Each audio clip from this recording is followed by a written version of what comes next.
અને કઈ ઘટના પર લખશો? મેં લખ્યો આજના યુવાનો અનાજનો બહુ બગાડ કરે છે. કેવી રીતે ગોવિંદ?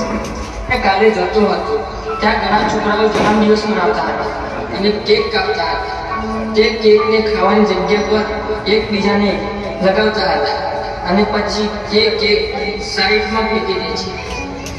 મેં મારા માતા પિતા સાથે એક હોટલમાં જમવા ગયો હતો. ત્યાં પણ મારા સામેના ટેબલ પર 3 જણા બેસેલા હતા. ત્યાં પણ ઘણું બધું જમવાનું બગડ્યું હતું અને સામે ઘણા નાના બાળકો એમને કાચમાંથી જોઈ રહ્યા હતા. તે જોઈ બહુ દુઃખ થયું. એક દિવસ અમારા ગામના સરપંચની દીકરીના લગ્નમાં ગયા હતા.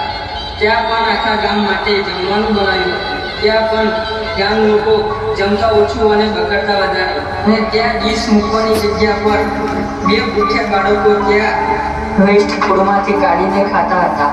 તે જોઈને મને બહુ દુઃખ થયું. ગણપતિ બાપ્પા